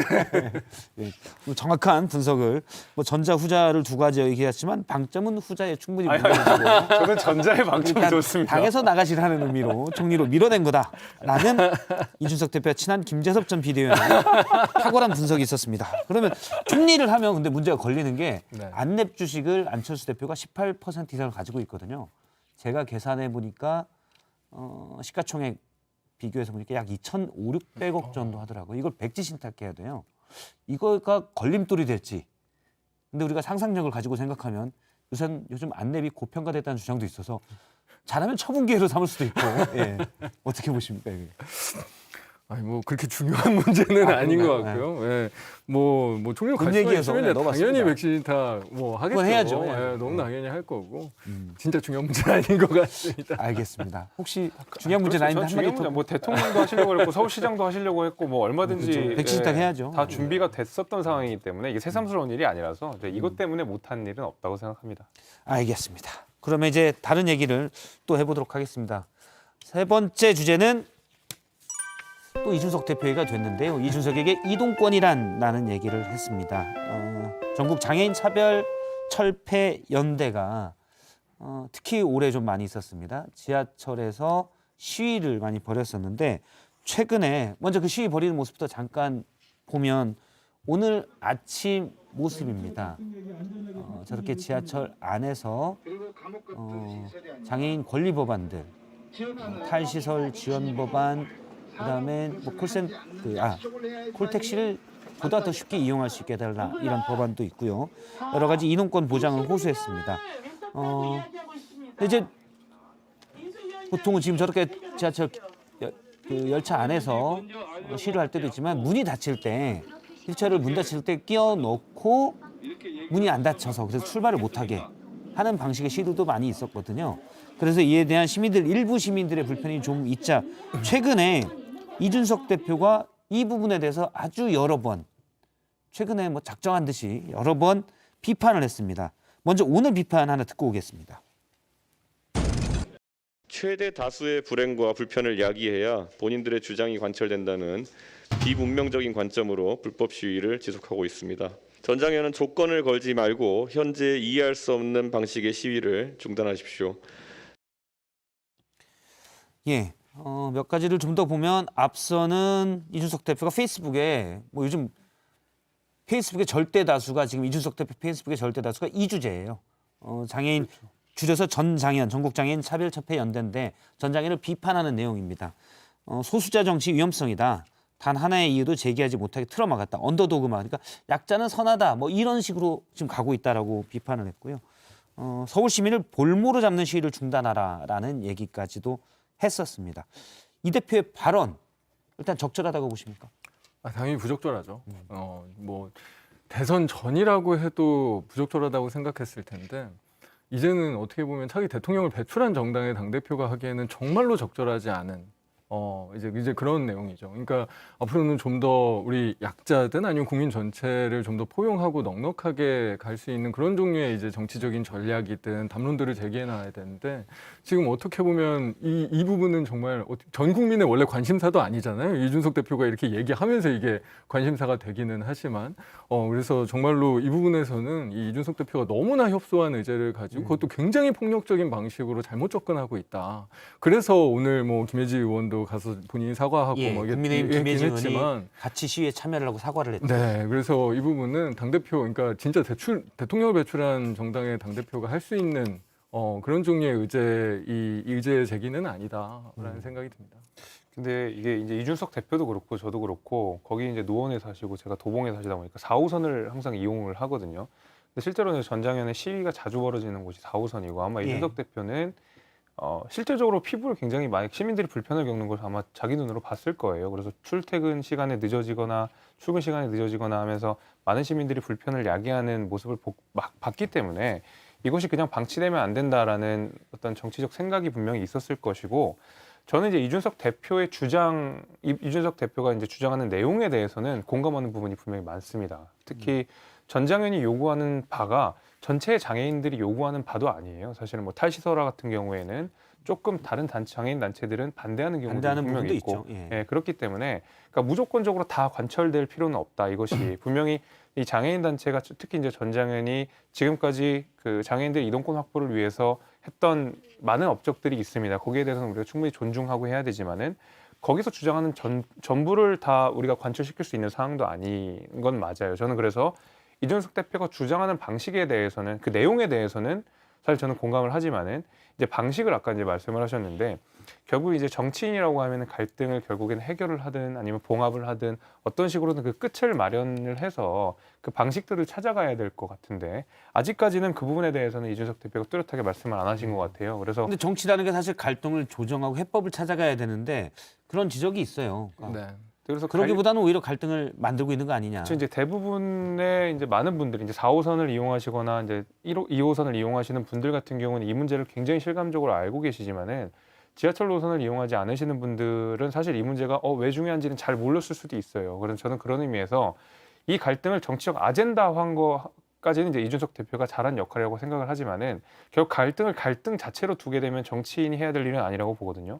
결국 이준석 대표에게 남은 것은 이 갈등을 어떤 식으로 여당 대표로서 봉합을 할 거냐, 근데 이제 해결해 나갈 거냐, 이게 이제 남은 과제라고 원래 봅니다. 이게 장애인 이동권 문제가 처음 제기된 게 굉장히 오래되지 않았습니까? 예. 제 기억으로도 수십 년은 된 것 같아요. 예전에도 저상버스 도입 관련돼서 그 휠체어들 사슬로 묶으시고 그런 예. 시위도 거의 20년 전부터 20년이 넘었고요. 넘은 일이죠. 뭐 저도 예전에 대학생 때 참여한 기억이 나는데 이런 어떤 장애인 이동권 문제는 괜히 얘기가 많이 되고 그렇게 시위를 하시는 게 아니라 이게 생존권의 가장 첫 번째 단계이기 때문에 이동하지 못하면 일이든 뭐든 아예 불가능하니까. 직장을 잡기도 힘들고. 그래서 장애인 이동권 문제가 예전부터 굉장히 중요한 문제였고 그럼에도 불구하고 어떻게 보면 우리 정치인들의 이 책임이긴 하지만 우리가 그들의 이야기나 그들의 요구사항을 충분히 담아내지 못했던 이 게으름의 문제가 있었죠. 근데 그것들을 해결해 나가기 위해서 노력도 부족했던 게 사실이고 그거를 어떻게 보면 이분들이 뭔가 그래도 연대해서 이야기하고 하는 방법으로 이 시위들을 택하셨던 그런 어쩔 수 없는 측면들이 있잖아요. 이제 그거를 우리가 정치도 그렇고 시민들도 배려하고 포용하고 이해하고 공감하면서 하나씩 해결해야지. 니네 방식은 그거는 우리한테 불편을 주니까 완전히 잘못됐어.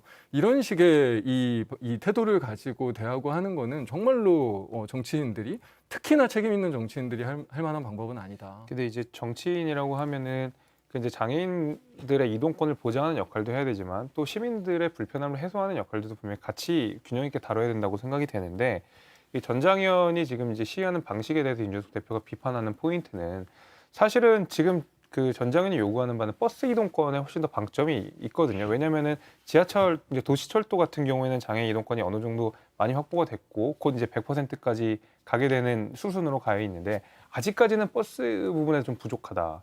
근데 그리고 또 이제 탈시설이라든지 아니면 이런 전장현이 요구하는 바가 사실은 도시철도랑은 아무 상관없는 내용들이라는 거죠. 이제 그런 의미에서 이준석 대표가 전장현이 시위하는 방식 자체가 조금 오히려 좋지 않다라고 비판을 하신 것 같고 결국엔 이제 이준석 대표의 역할은 이 갈등을 결국 정치적 아젠다로 만든 것까지는 맞아요. 그러면 결국 이제 이준석 대표가 이거를 봉합하는 과정이 이준석 대표한테도 과제로 남아 있다고 보는 겁니다. 책임 있는 정당이면 당연히 그렇게 해야 되는데 우리 대안을 가지고 가서 설득해야 되거든요.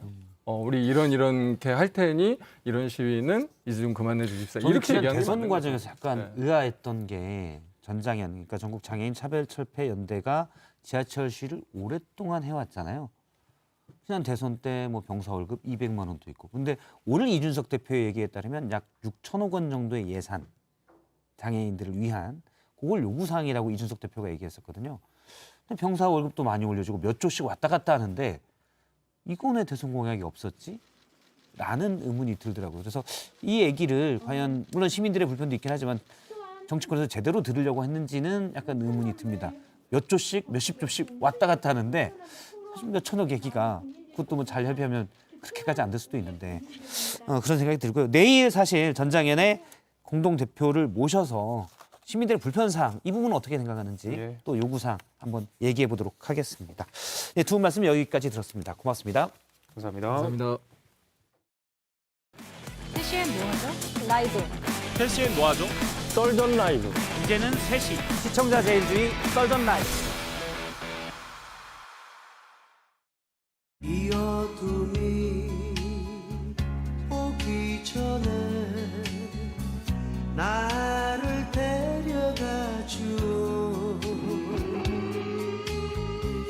장밋빛 흘린 저곳으로. 네, 한 주 또 시작합니다. 내신 이성대 뉴스 썰기입니다. 첫 번째 주제 보죠.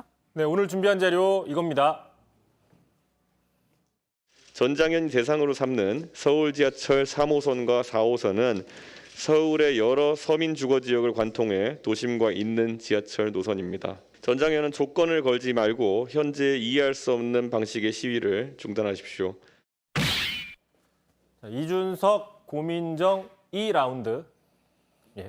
자, 앞서 다뤄진 장애인 이동권 시위. 이준석 대표가 연일 비판하면서 정치 쟁점으로 부상하고 있는데 여기에 고민정 의원이 비판을 한 것 같습니다. 그렇습니다. 지금 이준석 대표가 여성이나 장애인 등 그런 사회적 약자를 갈라치게 하고 있다. 이게 이제 여당의 비판이긴 한데, 자, 이준석 대표 지난주 말부터 연일 그 장애인의 이동권 시위를 비판하고 있잖아요. 근데 어제는 그 이유 중에 하나로 이런 이유를 들었습니다. 자, 자신의 SNS에 이렇게 글을 올렸는데요. 자, 결국 장애인 단체가 불편을 주고자 하는 그 대상은 4호선인 노원, 도봉, 강북, 성북 주민들과 3호선인 고양, 은평, 서대문 등 서민 주거 지역에 사는 사람이다라고 얘기를 했는데, 참고로 이렇게 특정 지역을 이렇게 구체적으로 열거하면서 특정 계층으로 규정하는 부분들은 그동안 정치권에서는 상당히 민감하고 예민한 이슈였던 거거든요. 자, 곧바로 이제 고민정 의원이 이렇게 자신의 SNS에 글을 썼습니다. 자, 굳이 서민 주거 지역이라고 쓴 그 저급한 의도가 너무나 뻔히 보인다. 대꾸할 가치가 없어 보인다. 이렇게 비판을 했습니다. 자, 그러니까 고민정 의원의 주장은 서민 주거 지역이란 표현을 굳이 써서 장애인 단체가 결국 서민들에게만 피해를 주고 있다라는 이 대표의 주장을 비판하고 싶다. 이런 거잖아요. 그렇습니다. 실제로 이준석 대표는 자신의 SNS에 이 장애인 단체들이 2호선은 건드리지 않고 3호선, 4호선만 치우라고 있다. 이렇게 또 추가를 얘기를 했어요. 어쨌든 이준석 대표도 곧바로 반박을 했습니다. 보시는 것처럼 고민정 의원이 고민하다가 전장현이 지하철 출퇴근하는 시민들을 볼모 삼는 것을 옹호하고 있다. 자, 이재명 시장에게 말씀해 보시라. 이재명은 합니다라고 썼는데요. 그러면서 과거에 이재명 후보가 성남시장 시절 그 장애인 단체들이 와서 항의했을 때 그 내쫓은 영상을 링크하곤 했습니다. 자, 고민정 의원이 고민하다가 옹호하고 있다. 자, 현재 민주당, 정의당에서는 이 대표 인식에 대한 비판이 있는 것 같은데, 그러니까 이준석 대표가 고민정 의원에게 지금 맞대응하면서 2라운드 펼쳐지고 있는 거잖아요. 그렇습니다. 왜 2라운드냐? 이번이 처음은 아닙니다. 자, 지난 대선이었습니다. 대선 당시 저희가 뉴스 썰기 2월 17일자로 한번 전해드린 적이 있는데요. 이때 그 민주당 측에서 반려동물들도 이재명 후보를 지지한다, 뭐 이런 캠페인을 한 적이 있어요. 자, 그러자 여기에 대해서 이준석 대표가 비판을 했습니다. 자, 동물들도 이재명 후보를 지지한다고 하니까 컨셉질보다는 사람이 먼저다라고 비판했어요. 어쨌든 다른 당의 선거운동 캠페인인데 컨셉질이다 이렇게 좀 비판을 하니까 고민정 의원이 곧바로 뭐 홍보 감사합니다라고 저렇게 맞대응을 한 적이 있었죠. 날카롭게 부딪혔죠. 저 때도. 그러고 보니까 어찌 보니 두 사람이 어떤 쟁점을 두고 유독 자주 부딪히는 것 같지, 아니면 더 드러나는 것뿐일까요? 뭐 그런 측면이 있는데, 참고로 눈에 띄는 점이 뭐냐면 당시와 지금 두 사람의 위치가 좀 바뀌었다라는 겁니다. 자, 그때는 이준석 야당 대표와 고민정 여당 대표였는데, 자, 이번에는 여당 대표가 될 이준석 대표와 이제는 야당 의원이 될 고민정 의원 간의 뭐 말싸움, 썰전이라는 거죠. 참고로 야당 대표와 달리 집권 여당 대표는 국정 운영의 한 축입니다. 자, 야당은 주로 이제 정부 여당을 비판하고 견제하는 데 목적이 있다고 하면, 자, 집권 여당 같은 경우에는 갈등을 해결하고 국정을 운영하는 데 초점을 맞추고 있는 거죠.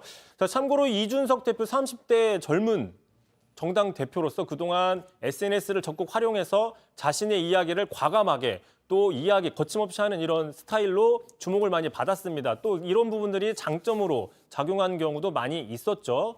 하지만 이제 앞으로 자, 말의 무게감이 더 커지고 존재감이 더 커지는 집권 여당 대표가 된 상황에서도 이런 정치 스타일을 계속 가져갈 경우에 상당히 기존과는 좀 다른 상황이 나올 수 있다. 이렇게 전망이 나오고 있습니다. 자, 이제 조만간 여당 대표가 되는 이준석 대표와 또 야당 의원 간의 논쟁하는 모습이 계속 될지, 또 전장현 이 이슈에 관해서 어떻게 또 해결이 될지 지켜봐야겠습니다. 두 번째 썰 주제 보죠. 자, 두 번째 주제 바로 보겠습니다. 뭐 저야 가까운 사이입니다만 경쟁력 조사를 해서 송 대표밖에 없다 인물이 이런 경우가 아니라면 주변에서 이렇게 애드벌룬을 띄우는 것은 바람직해 보이지가 않아요. 자, 맘먹은 송영길, 말리는 우상호. 자, 대선 리턴 매치가 될 수 있는 6일 지방선거. 어쨌든 관심권은 서울시장과 경기도지사. 자, 민주당에서 서울시장 후보가 마땅치 않다라는 말들이 많았습니다. 그래서 지금 송영길 전 대표가 차출될 것이다. 차출론이 나오고 있어요. 뭐 지난주부터 좀 이야기가 커지고 있었죠. 그 이수진 의원이 자신의 SNS에 이런 글을 썼습니다. 송영길 전 대표 서울시장 선거 출마를 간곡히 요청한다고 했더니 이 글에 보신 것처럼 이재명 님이 좋아요를 눌렀는데 저 이재명 님은 우리가 알고 있는 그 이재명 님입니다. 자, 그러다 보니까 결국 이재명 후보도 송영길 전 대표가 서울시장 출마하는 거를 좀 지지하는 거 아니냐. 뭐 이런 분석들이 돌았죠. 자, 그러자 대표 사퇴한 이후에 공개 행보를 하지 않던 송영길 대표가 어제였습니다. 자, 문재인 대통령 퇴임 이후에 경남 양산에 가서 머물 그 사저 사진을 올리면서 자, 더 이상 정치 보복의 악순환이 되지 않게 막아내는 버팀돌의 하나가 되겠다라는 저런 뭐 의미심장한 SNS 글을 올렸습니다. 그러니까 그 버팀목이 되겠다라는 맥락이 서울시장 출마로 해석되고 있는 상황인데 근데 같은 당 의원인 우상호 의원은 송영길 대표의 차출론에 대해서 부정적인 입장을 보이고 있는 그 이유가 뭘까요?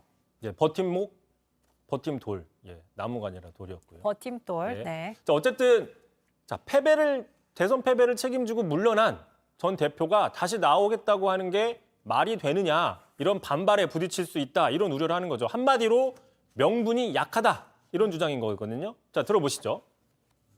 지금까지 역대 큰 선거의 패배를 책임지고 물러난 지도부가 바로 그 다음 선거에 전략 공천받아 출마한 경우는 없습니다. 자, 다시 얘기를 하면은 실제로 송영길 대표가 나오면 대선 패배 책임론을 가지고 내부 논쟁의 가능성이 있다라는 거죠. 그리고 이렇게 되면은 지방선거에도 별로 좋은 영향을 미칠 수 없다 이런 우려들이 나올 수 있다라는 거고요.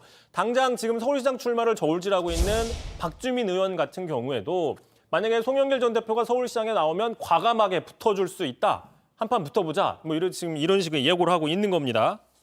자, 어쨌든 송영길 전 대표와 우상호 의원은 연세대 81학번 동기이자 40년 친구, 86세대 간판 정치인으로 서로 이게 정치적인 같은 입장을 보여왔는데 그래서 좀처럼 입장차를 보이지 않았었습니다. 그런데 이번엔 굉장히 의견이 엇갈리고 있는 흥미로운 상황인 거고요. 둘이 거의 비슷하게 정치적인 입장을 가지고 왔는데 흥미로운 건 또 지난해 6월 달이었어요. 송영길 대표가 이제 당대표가 된 직후였는데 이제 국민권익위원회에서 그 전수조사를 한 결과 당내 이제 부동산 관련돼서 뭔가 조사가 필요하다 이런 명단을 공개한 적이 있었지 않습니까?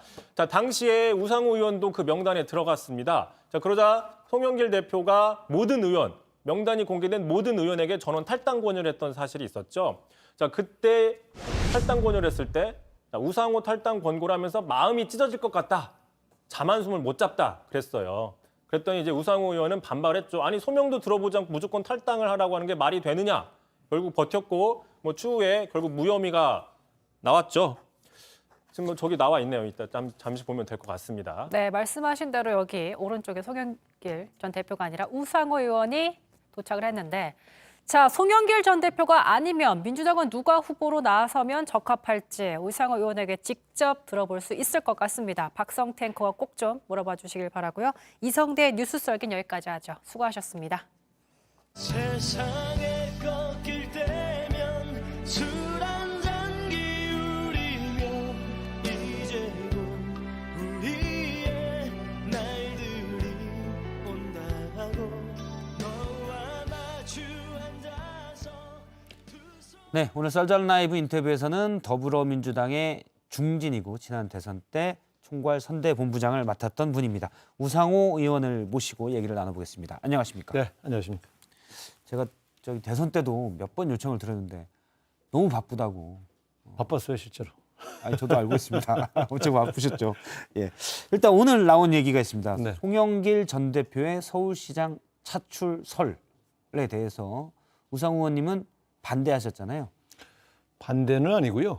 안 좋다. 당에서 사람이 이제 조사를 해봐서 가장 경쟁력 있는 사람이 송영길 대표로 나타나면 당에서 모셔야죠. 예. 제가 지적한 것은 당에서 좀 제대로 조사도 안 해봤는데 일부 가까운 의원들이 언론 플레이하면서 몰아가는 방법 예. 그거는 좀 적절치 않다. 적어도 대선 패배한 지 아직 20일도 안 됐는데 책임을 지고 물러난 사람의 측근들이 송영길밖에 없다 이렇게 주장하고 나서는 것은 조금 성급했다. 어쨌든 지금 경쟁력 있는 사람이 송영길 대표밖에 없다면 예. 당이 당연히 부탁을 하지 않겠습니까? 그래서 왜냐하면 이렇게 여러 사람들이 막 그런 식의 주장을 하면 만약에 다른 결정을 내렸을 때 예. 그 주장했던 분들이 또 면이 상하잖아요. 예. 그래서 저는 그분들의 충정은 이해하지만 조금 당 지도부를 믿고 기다려봐라. 그러면은 일단 송영길 대표가 전 대표가 만약에 상대적으로 다른 후보에 비해서 경쟁력이 높다라고 나오면 그러면 뭐 어쩔 수 없이 출마해야 되는 건 아니냐라는 생각이 그렇죠. 들거든요. 그것은 근데 지금 송영길 대표로 가야 된다고 주장하신 분들은 왜 송영길 대표로 가야 되는지에 대한 근거가 있는 분들은 아니에요. 그렇지 않습니까? 친하니까. 감으로 얘기하는 거 아니에요. 감으로. 아. 근데 좀 오세훈 시장이 매우 강력한 경쟁력이 있는데 그냥 감으로 할 문제냐 이게. 그래서 지금 거론되는 분 중에 뭐 임종석, 이낙연, 뭐 김동연 다 조사를 해봐서 어떤 경우에는 송영길 대표가 훨씬 우월하네, 월등하네. 그럼 당연히 당에서 참전해달라고 부탁을 하게 되는 거고요. 예. 만약에 조사를 해봤는데 의외로 송영길 전 대표보다 다른 분이 더 경쟁력이 있으면 당연히 그분에게 부탁을 해야 되지 않겠습니까? 그러면 지금 이제 가장 성과를 가장 누가 좋은 결실을 가져올 것이냐로 얘기하셨는데 다른 부분을 생각한다면 제가 듣기로 오늘 아침 라디오에서는 이제 대선에 졌는데 책임 있는 지도 인사가 바로 다음 공천에 나가는 게 선거에 나가는 게 맞느냐 이건 이제 당의 입장에서 국민들이 어떻게 바라보고 싶냐의 문제잖아요. 그렇죠. 그런 부분도 이제 고려는 해야 되는 거죠. 그리고 그러니까 저도 사실 그 지난번 대선 때 총괄본부장을 맡아서 끝나고 나서 사퇴하고 그리고 이렇게 조용히 칩거하고 있지 않습니까? 그러니까 저는 지금 어떻든 1,600만 명 이상이 이재명 후보를 찍어주셨고 그분들이 선거에 져서 지금 굉장히 마음을 아파하시는데 그래도 바로 전임 지도부들은 조금 말을 삼가고 물론 지금 우리 송 대표가 직접 나오겠다고 말한 적은 없어요. 그리고 지금 통도사에 있고 저하고도 오늘 뭐 문자 메시지도 주고받고 이렇게 했습니다만 저는 그래서 뭐 적임자가 아니다 이런 취지보다는 우리는 좀 책임지는 자세로 뒤로 빠져 있다가 다른 분들 한번 넣어봐서 그분들이 경쟁력 있으면 도와드리는 게 맞죠. 경쟁력이 우상호 의원님이 가장 있는 걸로 나온다. 저는 이미 책임을 지고 나왔는데 뭐 또 불출마 선언을 저는 했지 않습니까? 예, 했죠. 말을 번복하면 안 되죠. 네. 사실 예전부터 서울시장을 상당히 공을 들여왔잖아요. 계속 출마도 하고. 지금 거론되는 분들 공천에서는 안 됐지만 거론되는 분들 중에서는 제가 제일 준비를 많이 했죠. 했었죠. 예. 근데 그걸 과감히 불출마 선언할 때 선거 패배의 책임을 진다고 할 때는 자기 걸 내려놓는 거 아닙니까? 왜 저도 정치인으로서 욕심이 없었겠습니까? 그러나 큰 선거의 패배의 책임이 있는 장수로서 내가 뭘 하고 싶은 마음을 내려놔야 되는 거 아니냐 이런 자세였죠. 뭐. 어쨌든 저는 서울시당하고 중앙당에서 지도체제 정비가 좀 끝났으니까 이제 아마 조사를 들어가지 않겠습니까? 그래서 조사를 해봐서 다른 분 거론되는 분들이 영 경쟁력이 없다. 그래서 마지막으로 선택할 사람이 송영길 대표라고 보고요. 1순위로는 아니다. 저는 이렇게 봅니다. 마음속으로는 1순위는 누구로? 마음속 1순위 저였다니까요. 우 대표님은 불출마 선언하셨으니까. 똑같은 겁니다. 다른 분들이 누구를 좋다고 하는 게 개인 선호도지 않습니까? 선호도니까. 저는 당의 지도부를 해봤던 사람 입장에서 보면 개인적인 선호도를 앞세우면 분란이 생깁니다. 모든 당 구성원을 설득할 수 있는 데이터를 가지고 이 중에서 이분이 제일 오세훈 후보를 이길 수 있는 분이다. 이렇게 보여주는 것이 제일 설득력이 있죠. 송영길 전 대표가 최근에 양산에 있는 문재인 대통령이 이제 퇴임 후에 갈 사저 사진을 찍어 올렸어요. 그래서 그런 걸 보고 일부에서는 역시 혹시 서울시장에 관심이 있어서 지지층에게 어필하는 거 아니냐라는 그런 분석도 내리곤 했거든요. 문자 오늘 하셨다고 그랬잖아요. 대화도 원래 연세대 8학번 동기고. 네네. 오래된 친구죠. 그렇죠. 차례로 연세대 총학생회장도 하셨잖아요. 네. 바로 연이은 건 아니지만 되게 가깝고 오래된 친구신데 서울시장 관련돼서 얘기도 좀 해보셨습니까? 안 했습니다. 그럼 오늘 문자는 뭐 그냥 안부만. 템플스테이 재밌니? 뭐 이렇게 나도 갈까? 뭐 어쨌든 뭐 내용을 공개하는 거는 뭐 이렇게 정치와 관련된 얘기들은 아니고 그냥 서로 대선 때 서로 같이 고생했던 거에 대한 격려 덕담 정도고요.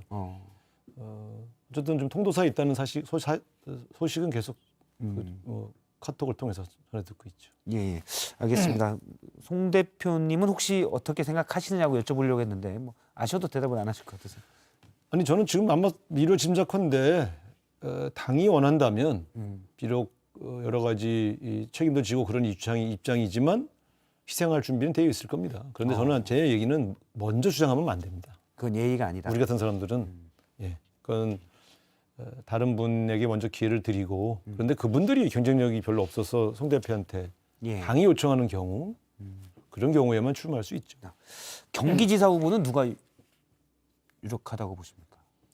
뭐 이렇게 말하면 아까 개인적인 기호라기보다 선호를 얘기하시면 안 되니까 중립적인 입장에서 경기도는 지금 유력한 중진들 몇 분 계시고 또 안민석, 김동연 선생도 계시니까 김동연 새로운 물결 대표. 네. 예. 거기는 뭐 도리 없이 경선으로 가야 되지 않나 이렇게 보여집니다. 경선으로 해야 되고. 네. 그러면은 경선 말씀하시는 건 이제 김동연 새로운 물결 대표가 합당을 해야 된다는 말씀이시죠? 오늘 윤호중 비대위원장은 그런 비슷한 얘기를 아마 했습니다. 경선을 안 할 수 없기 때문에 합당이라는 방식으로 접근하는 것 같고요. 과거에 우리가 경기도지사를 민주당이 아닌 국민참여당 후보에게 양보를 해본 경우가 당시 있는데 유시민 후보가. 그렇습니다. 확실히 우리 당 지지자의 결집력이 약해졌습니다. 그러니까 좋은 인물일 때 과거 박원순 시장처럼 무소속으로 나오셔서 도와주는 방법도 있지만 지금 이번 선거에서는 아마 민주당의 구성원이 되어서 같이 움직이는 것이 훨씬 더 효과적이라고 생각되고요. 연대는 답이 아니다. 그러나 어쨌든 경선 결과를 경선이 곧 예정돼 있다면 제가 어느 특정 후보를 거론하는 것은 또 공정성 시비가 붙을 수 있어서 기산 되지만 공정성 시비가 있을 수 있으니까 그렇습니다. 저도 더는 여쭈지 않겠습니다. 선거의 총괄선대본부장이었는데 이재명 상임 고문. 오늘 안민석 의원의 경우는 이제 8월 전당대회에 나와야 된다라고 얘기를 했습니다. 우상호 의원님의 생각은 어떠신지요? 과거에 저는 이제 우리 문재인 대통령께서도 당 대표 하셨었고 또 직전에 이낙연 저 후보도 당 대표를 하셨지 않습니까? 대선을 바라보는 분들, 대선에 출마하실 분들이 민주당 대표를 맡아서 그렇게 크게 재미 보신 분들이 없어요. 사실은 결과론적으로는 사실은 문재인 당대표, 당시 유명했던 28 전당대회에 어쨌든 그 뒤에 대선 대통령이 되긴 했습니다. 그분이 당대표를 안 맡았다고 해서 대통령 후보가 안 됐을까요? 저는 오히려 그때 당이 그때 분당이 되고 민주계가 가슴 아프게도 김종인 위원장을 모셔와서 총선 지휘권을 맡겼지 않습니까? 그러면 그때의 당대표 맡으신 걸 꼭 성공했다고 보기는 어렵죠. 물론 어떤 분들은 그때 골칫거리는 의원들을 정리했기 때문에 잘한 거다 이렇게 말하는 분도 있으나 골칫거리는 혹시 누구? 아니 그렇게 말하는 분도 있어요. 그러나 당이라는 건 구성원 중에 견해가 좀 다른 의원이 있다고 그래서 제거하는 방식으로 가는 것은 바람직하지 않죠. 물론 당시에는 제거한 건 아닙니다. 본인들이 탈당을 해버렸죠. 공천받기 어렵다고 판단해서 나가신 분들인데 그럼에도 불구하고 저는 당대표를 맡아서 결국은 저는 손해가 더 컸다고 보는 편입니다. 그런 측면에서 이재명 후보가 선택할 수 있는 문제이지만 개인적으로 저한테 자문을 구한다면 저는 당대표를 바로 맡는 것보단 국회 경험을 좀 해보는 게 어떻겠느냐. 국회의원 재보궐선거가 있거나 이럴 때에 의회 경험을 한번 해보는 것도 지도자로 가는 과정에서 매우 전 중요하다고 봅니다. 저는 그 의회 경험을 뭐 많이 해야만 꼭 도움이 되는 건 아니지만 짧은 기간이라도 국회의원을 한번 경험해 보시는 게 제가 볼 때는 그런 조언을 드리는 게 더 도움이 되지 않겠냐. 점점 이제 의회 역할이 좀 더 사실 원래부터 중요하긴 하지만 부각이 되고 있으니 당연히 대통령 후보라면 해보는 게 낫다는 말씀. 저는 대한민국의 대통령이 의회를 잘 이해하지 못하고 민주주의를 성장 발전시키기 쉽지 않다 이렇게 봅니다. 의회에 많은 문제가 있죠 물론. 그러나 결국 대화 파트너가 의회 아니겠습니까? 그런 측면에서 본다면 삼권 분립의 한 축으로서 의회를 존중하고 의회와 대화 타협을 해나갈 수 있는 그 능력을 갖추는 데 있어서는 그래도 의회 경험을 좀 해보시는 게 도움이 될 거다 이렇게 조언드리고 싶습니다. 사실 뭐 여론조사나 어떤 뭐 이런 조사를 해보면 가장 비판을 많이 먹고 속된 말로 하면 가장 욕을 많이 먹는 분들이 정치인들이시잖아요. 그렇죠. 그런데 사실 중요한 일들도 하고 있고 네. 근데 의회를 경험해보지 못한 대통령 후보다라고 하면 아유 저기 가면 맨날 쌈박질을 하고 있고 돈 하나도 안 돼. 이런 생각을 갖고 있을 가능성이 클 것 같아요. 듣고 보니까. 그거는 이제 일반인의 시각으로는 그렇게 생각하셔도 좋은데 한나라의 대통령이 되시겠다는 분은 그런 생각을 가지면 안 그 되죠. 당대의 국회의원들이 일종의 파트너 아니겠습니까? 그렇기 때문에 좀 이해하고 예. 친무도 좀 쌓고 그럴 필요가 있다. 예를 들어 대통령이 됐는데 야당 국회의원들하고 친분이 있으면 훨씬 대화가 좋지 않겠어요? 그렇죠. 예를 들면 바이든 같은 분이 대통령이 되지 않습니까? 그럼 미국에서 이분은 동료 의원이었던 분들을 당을 떠나서 전화를 걸어서 협조를 부탁할 수도 있고 예. 때로 필요하면 차 한잔 하면서 의회의 협조를 당부하는 그런 대화 설득의 정치가 가능한 것이죠. 사실은 개인적 경험의 한계 같은 게 있기 때문에 윤석열 당선인도 예를 들어서 뭐 의회라는 게 국감 때 많이 뵀을 거 아닙니까? 그러면은 TV만 신경 쓰고 윽박 지르는 사람들로만 만약 국회의원들을 보고 있다면 인식이 정말 잘못되는 거죠. 저는 윤석열 당선자도 저 의회 경험이 있었다면 훨씬 더 지금과 같은 방식으로 일방적으로 이렇게 밀어붙이기식으로 하지는 않지 않겠느냐 하는 그런 아쉬움이 있어요. 그러니까 어쨌든 한나라의 대통령으로서 지금 여소야대 국회인데 예.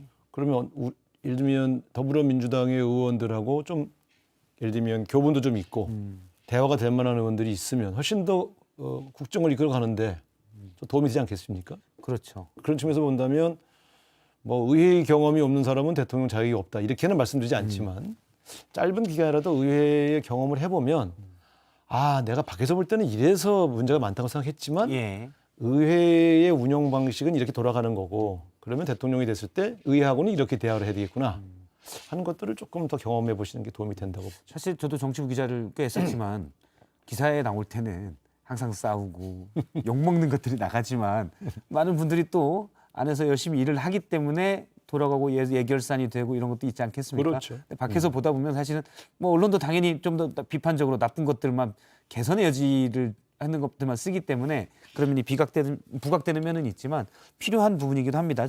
의회에서 역할이 뭐 가장 중요한 거죠. 이 얘기를 해보겠습니다. 오늘 저녁에 문재인 대통령과 윤석열 당선인이 만나잖아요. 네. 가장 먼저 뭘 논의해야 될까요? 어떤 얘기를 해야 될까요? 가장 먼저 하는 이야기는 당연히 덕담이 오겠죠. 덕담. 일단 축하드립니다. 신임 당선자에게 축하의 말씀을 건넬 거고 또 윤석열 당선자는 그동안 수고하셨다는 말씀을 나누게 될 거고요. 현안으로 다가가면 지금 당장의 주요 이슈들 현안들이 예. 일단 대한민국 대통령이 제일 먼저 챙겨야 될 것은 외교 안보, 특히 안보 문제입니다. 그렇기 때문에 북한의 연이은 도발, 우크라이나 사태로 인한 국제 정세의 불안정성 등에 예. 대해서 대통령께서 알고 계시는 국가 기밀 사항들을 전달해 줄 겁니다. 그것들은 공유를 해야죠. 예. 그게 인수인계입니다.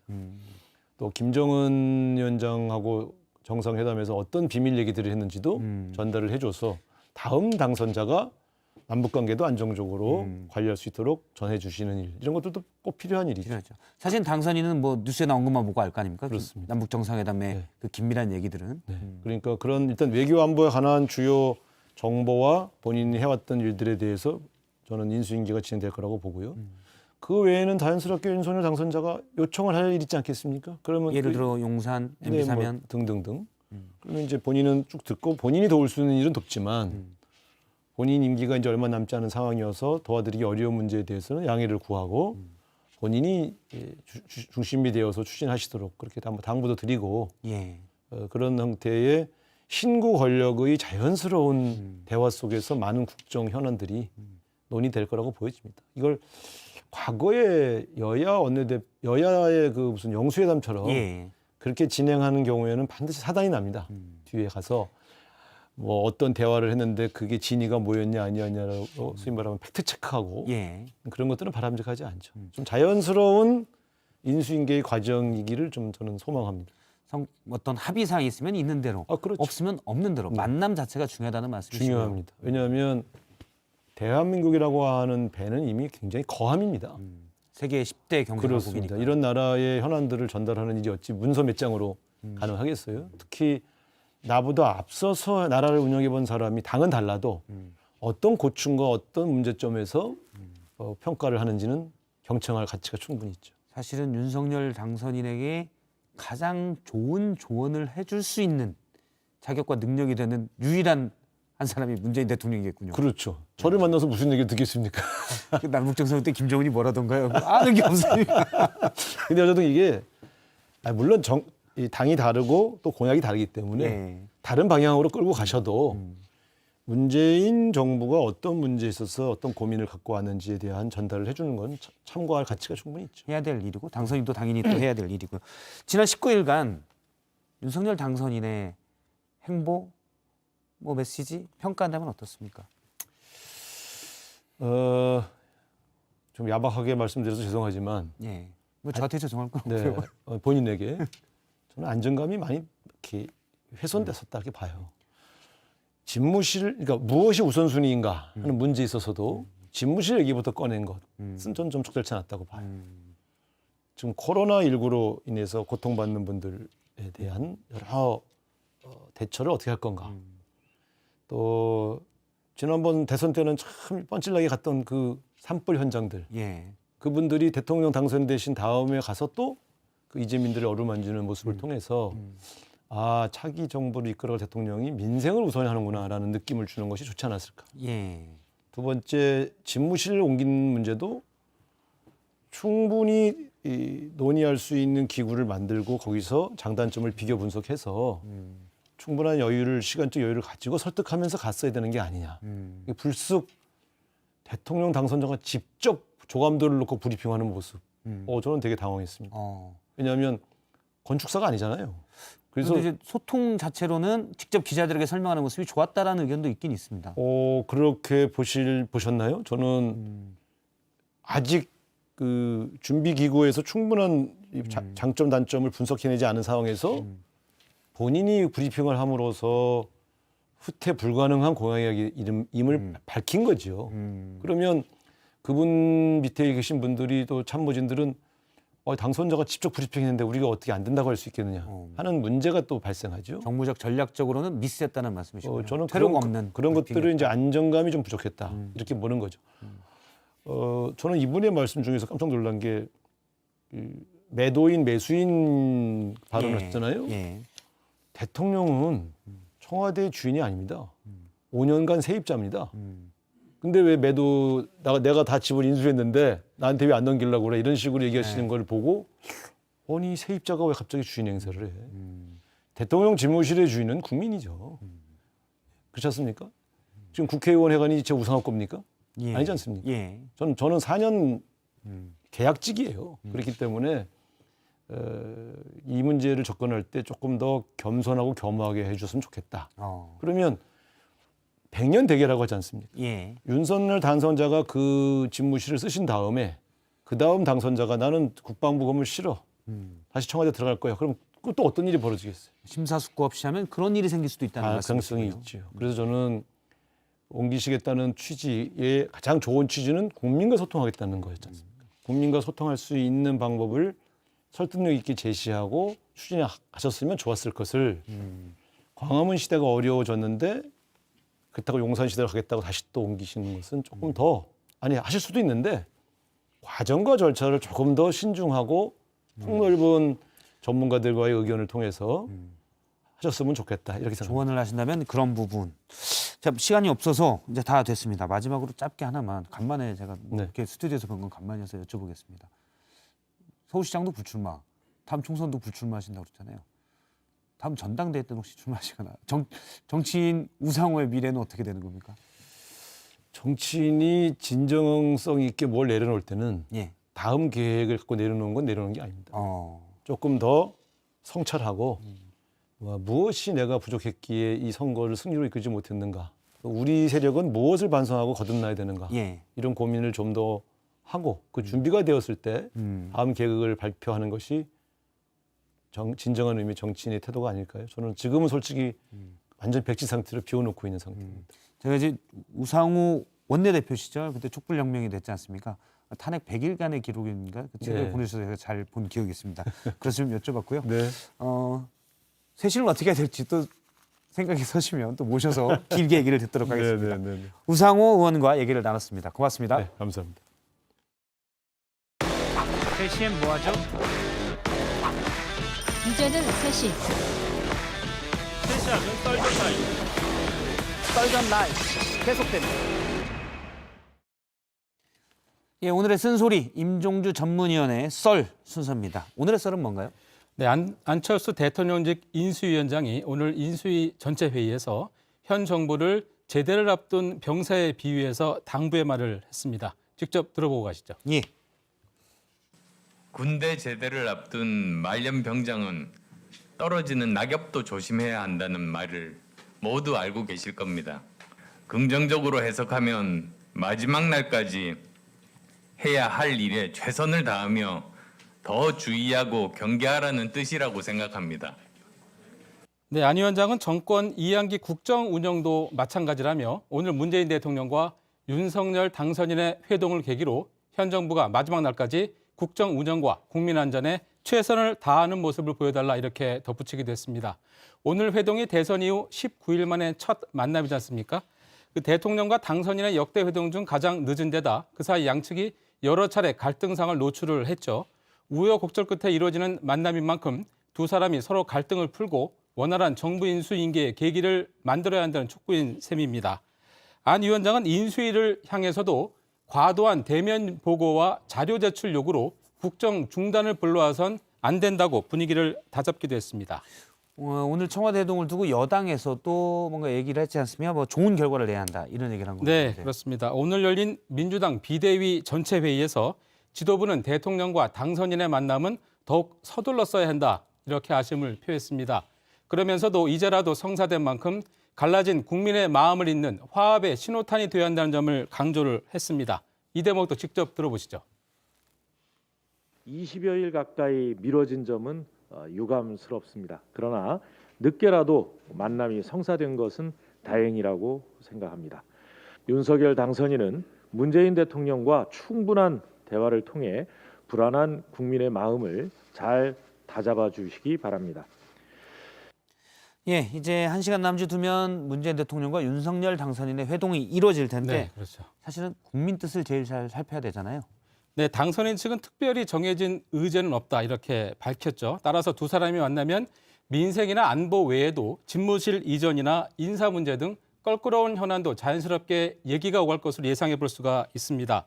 특히 양측 비서실장이 배석하긴 하지만 중간에 잠시 배석자를 빼고 대통령과 당선인 두 사람이 독대할 가능성도 배제할 수는 없습니다. 그렇게 될 경우 보다 깊이 있는 얘기가 오갈 수도 있습니다. 지금 민생 위기에 안보 불안까지 더해져서 국민적 불안이 커지고 있는 상황이잖아요. 어렵게 성사된 만남이니까 두 지도자가 허심탄회한 대화로 그동안 얽힌 갈등을 풀어야 할 것입니다. 그래야 권력 충돌을 불안하게 지켜본 국민의 걱정을 비로소 덜어줄 수 있을 것입니다. 떨어지는 낙엽도 조심하듯 끝까지 여론을 헤아릴 줄 아는 게 변함없는 정치의 역할이기 때문이죠. 국민들은 새로운 희망과 통합의 싹이 틀 수 있기를 바라는 심정일 것입니다. 네, 임종주 전문위원의 썰이었습니다. 고맙습니다. 네. 오늘 썰전 라이브는 여기까지입니다. 계속해서 정치부 얘기가 이어지고요. 저희는 내일 오후 3시 10분에 뵙겠습니다. 고맙습니다.